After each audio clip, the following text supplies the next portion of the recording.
"We thought your brother needed some fresh air. He's going with us instead of you. I'm sure you don't mind," my mom said with that dismissive chuckle I knew too well, as my brother John dragged his suitcase across the San Francisco airport terminal, arriving from Denver. I stood frozen, the welcome sign I'd made dropping slightly in my hands. This luxury cruise, the one I'd spent months planning and saving for, was supposed to be my chance to finally bond with my parents. Instead, here I was, watching my unemployed brother steal my place without so much as a thank you.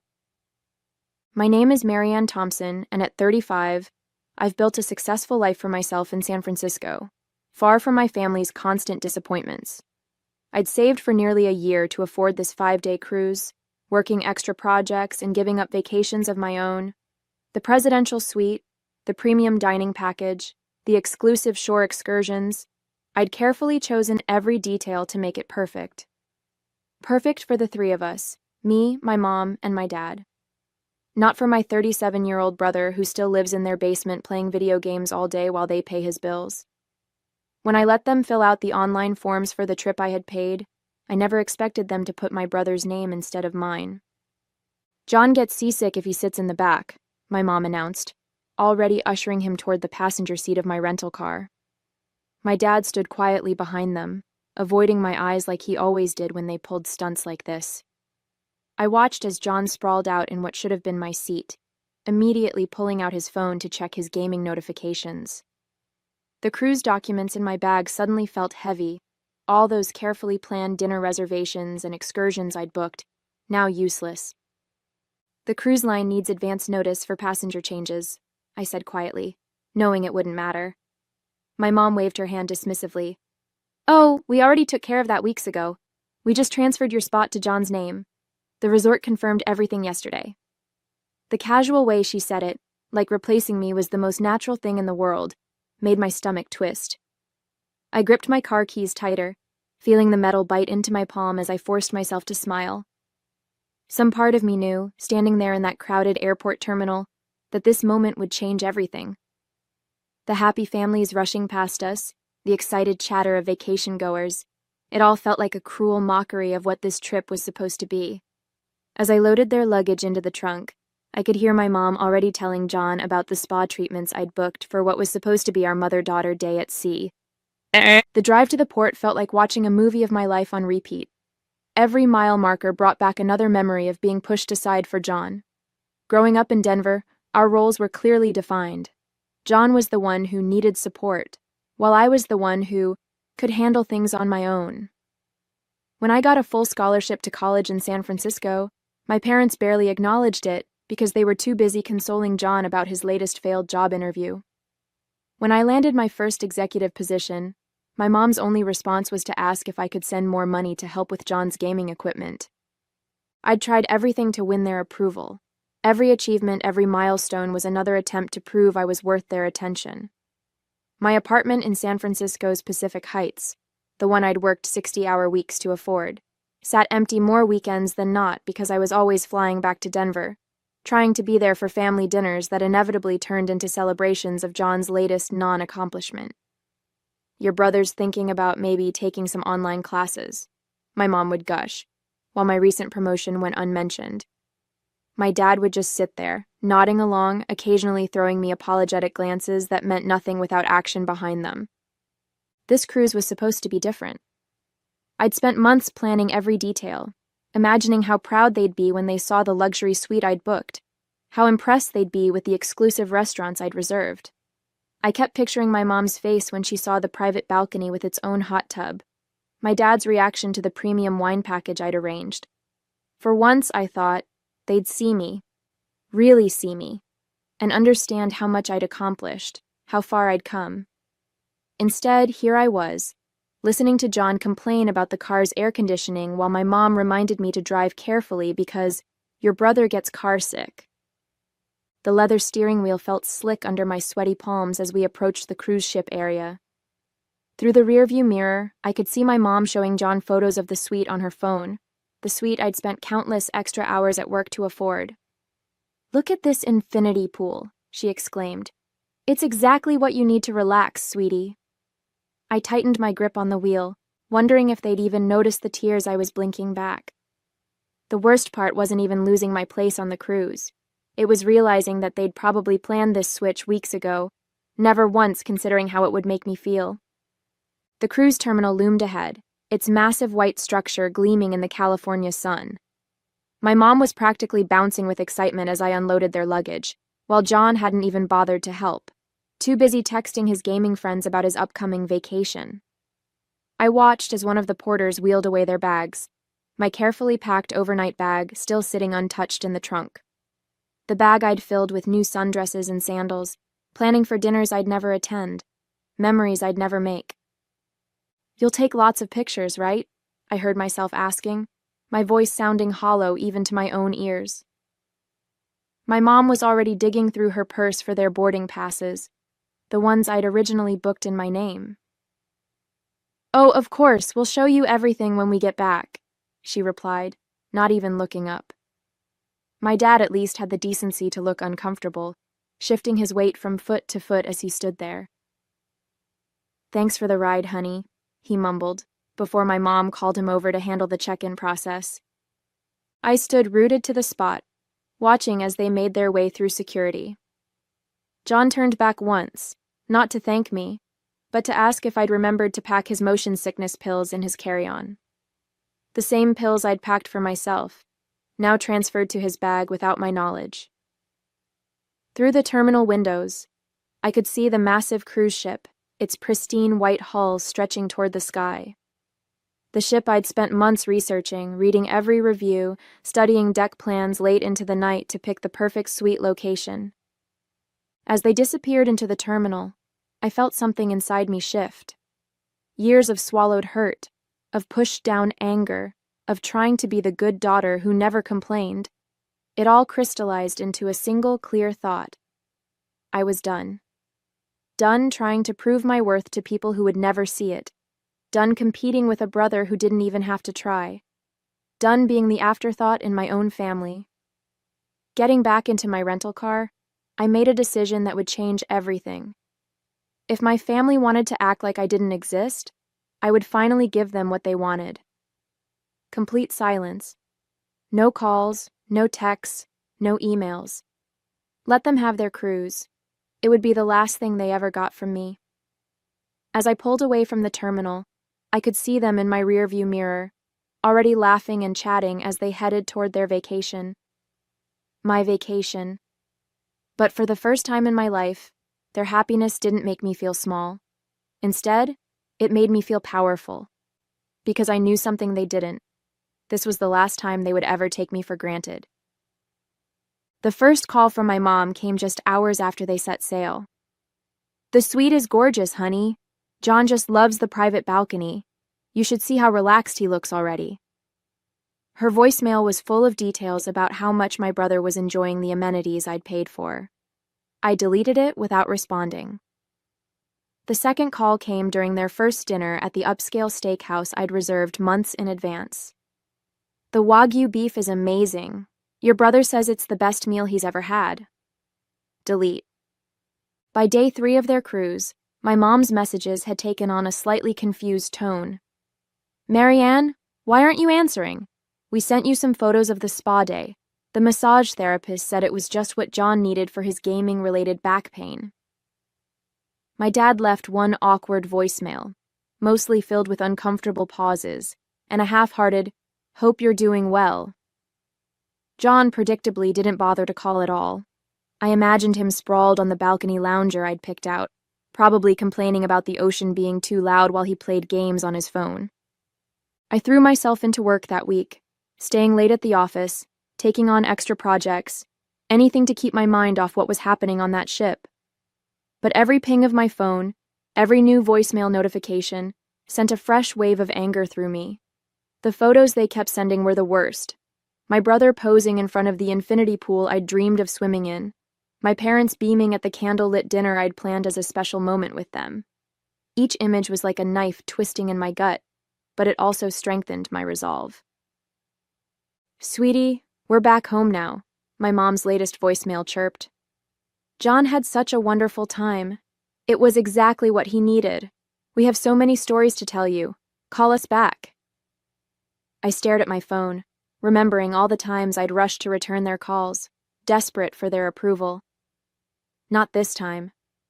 This time, their calls would go unanswered, their messages unread. As I blocked their numbers one by one, I felt a strange mix of grief and liberation. The daughter they took for granted, the one who always answered, always showed up, always tried to please them, she was gone. In her place was someone new, someone who finally understood her own worth.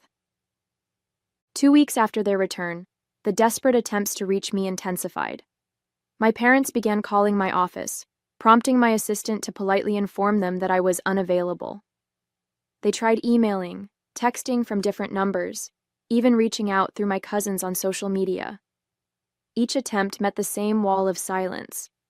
My mom's messages grew increasingly frantic. "Marianne, this isn't like you. We're worried. What's wrong? Why are you being so difficult about this?" I focused on rebuilding my routine without them in it. No more rushed weekend flights to Denver, no more long phone calls listening to John's latest gaming achievements, no more forcing myself to smile through family dinners where I felt invisible. I redecorated my apartment, replacing family photos with art I loved. I joined a hiking group, started taking cooking classes, filled my newly free weekends with things that made me happy. The constant weight of trying to earn their love began to lift, leaving me feeling lighter than I had in years. "Your brother is very upset," my mom's latest email read. "He says you're being selfish, that you've ruined the nice family vacation we had." I laughed out loud at that one, a sharp, bitter sound that echoed through my empty kitchen. The sheer audacity of it was almost impressive. They'd stolen my vacation, replaced me without a second thought, and somehow I was the selfish one? Something about that email solidified everything for me. It was classic them, twisting the situation to make John the victim, making me the bad guy for finally standing up for myself. My dad tried a different approach, leaving a voicemail that actually acknowledged something was wrong. "Honey, if this is about the cruise, well, maybe we should have handled it differently." The subtle understatement was so typical of him, always seeing the problem, but never quite brave enough to really address it. Too little, too late. I added his new number to my blocked list, feeling a small pang but pushing through it. Each time I refused to engage, each call I didn't return, each message I deleted, it felt like reclaiming a piece of myself I'd given away years ago. 3 months into my silence, my mom's facade finally cracked. Her latest voicemail was different, raw, emotional, without the usual excuses for John. "Marianne," her voice cracked, "I understand now. The cruise. We took it from you. You worked so hard to give us something special and we didn't even think about how it would hurt you. We've always taken you for granted because you were the strong one, the successful one. We thought you didn't need us like John does. I see now how wrong we were." My dad followed with his own message, his voice heavy with regret. "Sweet pea, I've been a coward.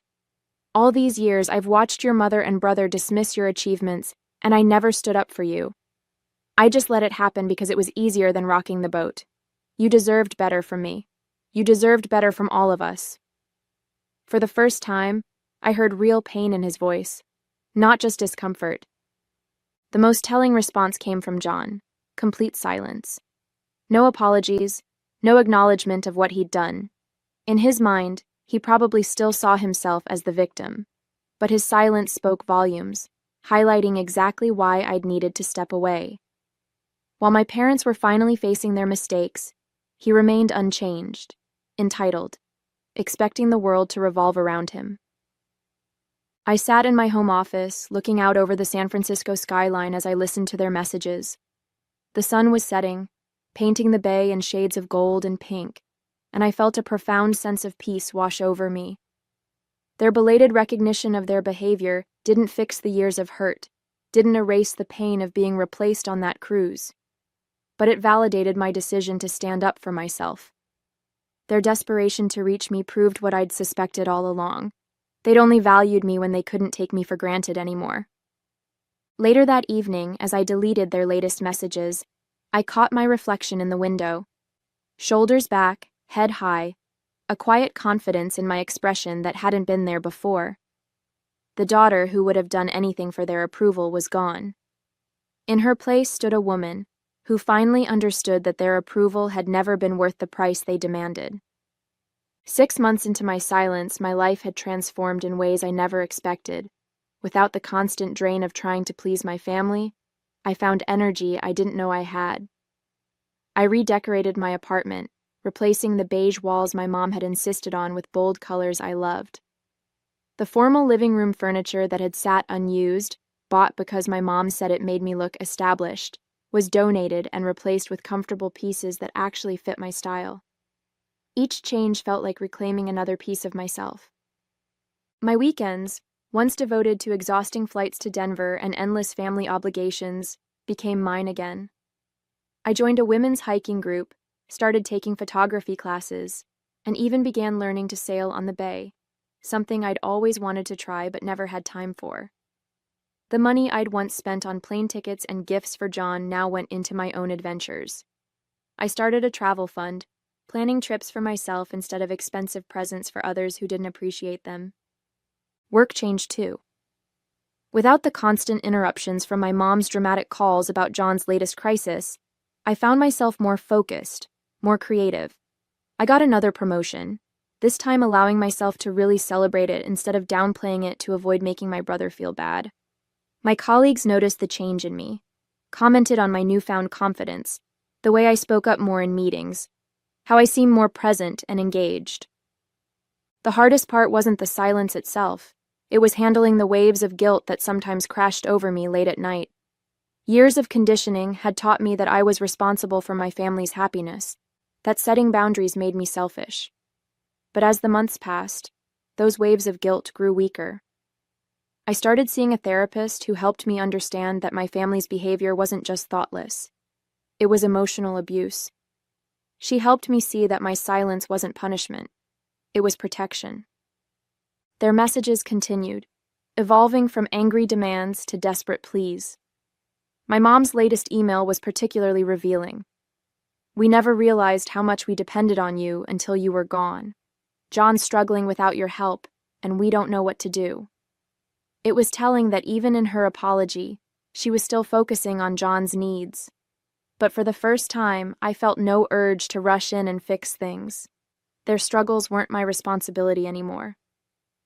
One evening, as I sat on my balcony watching the sunset over the bay, I found my dad's last voicemail still saved on my phone. "I miss you, sweet pea." His voice wavered. "I miss the daughter I never took the time to really know." I let myself cry then, not from guilt or pain, but from recognition of my own growth. The daughter he missed no longer existed. In her place was someone stronger, someone who understood that love shouldn't require erasing yourself. Exactly 1 year after the cruise incident, my parents showed up unannounced at my office in San Francisco. My assistant, who had become fiercely protective of my boundaries, called to warn me. "Your parents are in the lobby," she said. "Should I have security escort them out?" I sat at my desk, staring at the family photo I'd finally removed from my wall last month, and made a decision I'd been preparing for all year. "Send them up," I said, my voice steady. When they walked into my office, they looked smaller somehow. My mom's usual confident demeanor was gone, replaced by something almost timid. My dad's shoulders were hunched, his eyes unable to meet mine at first. The silence stretched between us until my mom finally spoke, her voice breaking. "We sold the house," she said. "We told John he has to move out and support himself. We're trying to fix things, not just with you, but with everything." I gestured for them to sit, noting how they perched uncertainly on the edge of their chairs, so different from their usual entitled comfort. My dad pulled out a thick envelope. "These are from the cruise," he said, placing it on my desk. "Every receipt, every charge. We've calculated exactly what you spent, including the deposits and excursions. We want to pay you back." I looked at the envelope but didn't touch it. "It was never about the money," I said quietly. "It was about respect, about being seen, about having my feelings considered just once before John's." My mom started crying then. Real tears, not the manipulative ones I'd seen her use so often. "We know," she whispered. "We know that now. But we didn't just come to repay the cruise. We came to tell you that we're in therapy. Both of us. Learning why we did what we did. Why we put so much on you and expected so little from John." I listened as they talked about their realizations, about the damage they'd done, about their hopes to rebuild, not the relationship we had before, but something new, something healthier. They didn't ask for immediate forgiveness or demand I resume contact. Instead, they gave me something I'd never received from them before: respect for my boundaries. As they stood to leave, my dad handed me a letter. "Take your time," he said. "Read it when you're ready. We'll wait until you decide if and when you want us in your life again." They walked out of my office without trying to hug me or make me promise anything. I sat there long after they'd gone, holding the unopened letter, feeling the weight of all it represented. For the first time in our relationship, they were putting my needs first. It wasn't earth-shattering or dramatic, just a quiet acknowledgement of my worth, my right to set boundaries, my power to choose the relationship I wanted. It's been 2 years since that day in my office. I did eventually read their letter, a 12-page confession of every time they'd pushed me aside for John, every moment they'd taken me for granted, every opportunity they'd missed to be real parents to me. It wasn't just an apology. It was an acknowledgement of who I'd become despite their treatment.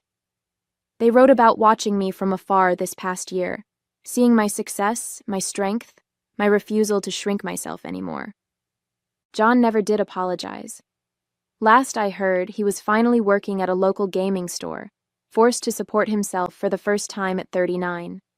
My parents maintain careful boundaries with him now, no longer rushing to solve his every problem. They're learning, slowly but surely, that enabling him was never love. It was fear. Fear of letting him fail. Fear of letting him grow up. Fear of losing their role as his perpetual saviors. As for me, I'm different now. The woman who stood in that airport terminal, silently accepting her replacement, feels like a stranger. I've learned that true strength isn't about enduring mistreatment. It's about having the courage to say, enough. My worth isn't measured by my family's approval anymore, and that's the most valuable lesson this whole experience taught me.